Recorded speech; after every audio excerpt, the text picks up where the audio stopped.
Yan kay bahagi po ng Boy and Chris. Chef Bruce, magandang umaga. Magandang umaga dito, Boy. Priscilla, how are you? Good morning. I'm great. Clara. Good morning. Wow, tayo may ihahanda para sa ating mga kaibigan. Hindi ba? Chef, anong ating ihahanda ngayong umaga? Parang Brazilian recipe, pero in Tagalog, it's ginataang tilapia. Ginataang tilapia, pero Brazilian. Kaya nandito sa Priscilla. Yes. Aba, okay. Umpisa na natin, Chef. Okay. Priscilla and Lara, ikaw Lara, anong pinakamagandang lugar na iyong nilangoy? Na iyong sinisid-ika na? Recently, I was in Boracay and me and my brother, we went snorkeling. Kaya maganda yun. first time ko, kaya Nag-enjoy ka? Nag-enjoy sobra. Priscilla, ikaw. Favorite place? Fernando de Noronha. Saan ito? Where is it? It's in Brazil. It's an island. Lara and I We will should go visit. there. Yeah, we should visit the place. Bruce, sasama ka sa amin, hindi ba? Yes. Ano nang ginawa mo dyan? Isasaute ko muna yung sibuyas and May oil yung pagsutay mo? Yes, meron dito, Boy. Konti lamang. Konti Okay. lang. Pagdating sa pag-ibig, Lara at Priscilla, kung kayo'y isang sea creature, what are you and why? If I was a sea creature, beauty queen din ang sagot. Hindi. I think isa akong malaking botanding. Malaki talaga, diba? What's that? It's a big whale. Whale. Whale. Okay, bakit whale? Kasi ako, siguro, big on love. I give, That's true. Nagbibigay talaga ako ng sobrang laki when I love someone. That's true. Priscilla, ikaw. A dolphin. Dolphin, why? Because at the same time that it's very protective when it comes to family and love, and it's also very sweet. That's And true. very gracious, and funny. You can Mabuting kaibigan. That's Yeah. true. Okay, so ano yan? What's that? Bawang dito, Boy. Alright. What makes this dish Brazilian? Yung pagsasaute ng garlic, sibuyas, and bell peppers. Totoo yan? Yeah, That's we always Brazilian. cook using garlic, cebollas, bell peppers, and tomatoes. We love. Mahilig ba talaga kayo sa seafoods? Ako, yes. Sobra. Sobra. Seafood talaga. Favorite talaga ano? Alimango. Ginataang alimango. Priscilla, ikaw, your favorite seafood? Crabs. Yeah, Because I grew up going to the beach every summertime, so I do remember a lot of my childhood when I see crabs and how much fun was to get messy at the beach, trying to Sarap. break it and eat it with your hands. So really nice. So, bago natin tanungin si Priscilla at saka si Lara, ano lang susunod dyan? Matagal yung pagsutay? Yes, medyo. Why? Kasi para ma-reduce yung mga juice sa loob, Gamit natin ay calamansi juice and tilapia. na inilagay sa calamansi juice, nilagay sa tilapia. Alright.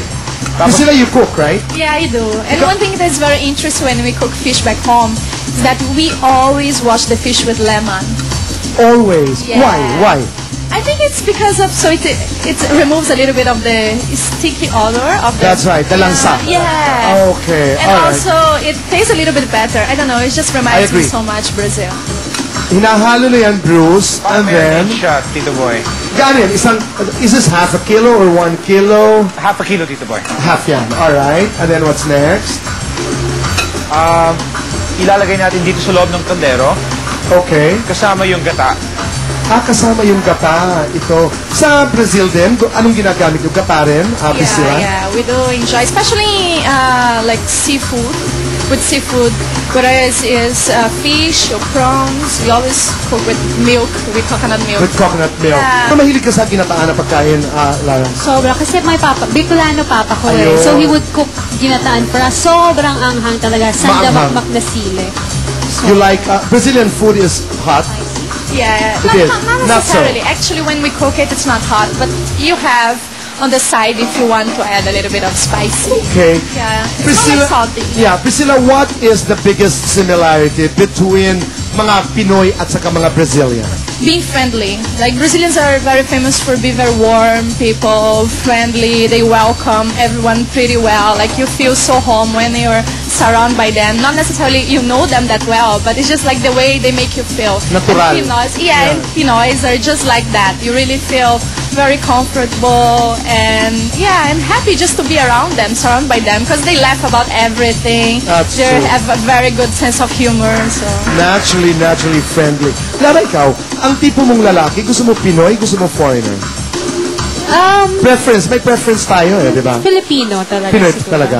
Pinoy talaga. Alam mo kayong dalawa ay beauty queens. Ngayong summer, napakarami kaibigan mga beauty contests, di ba? Sa lahat yata ng barangay sa Pilipinas. Ano ang inyong mga tips sa mga katulad naming hindi pa rin sumusurrender at sumasali pa rin sa mga beauty contests? Ano ang inyong tip, Lara? Ako, para sa akin, sa mga young girls na talaga, lahat ng gusto sumali ng beauty pageants, if you feel that you can do it, hanggat pwede pa, hanggat kaya pa, go for it. Doesn't matter what people say. If you think you can do it, you can do it. You know, believe in yourself, do your best, and that's the secret of everything, you know.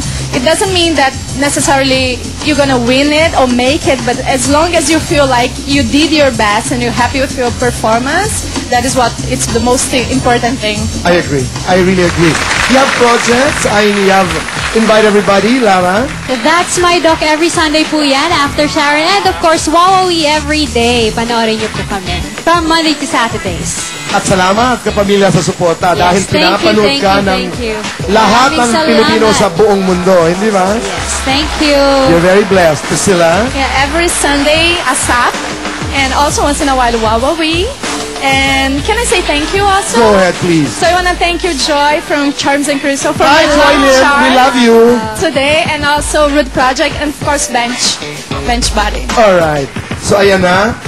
Ano to? Final stage na ba ito? Final stage ito, boy. Alright, so what's happening? Boy, one of the similarities about Filipino cuisine and Brazilian, cuisine is the rice. Everything we eat, there is rice, white rice, just beside. Totoo. Lara, Yeah. parang hindi kumpleto yata ang Filipino meal, no? No. Umaga, tanghali, gabi. Hindi pwedeng walang rice. Minsan may merienda pa. Merienda rice. Di ba? May biko, kinatamis. Okay, ayan. Inilalagay na ni Chef ang ginataang tilapia. Ang sarap. Ang sarap. You like men who cook? Yes. Yes. Yes. Yeah. Di ba?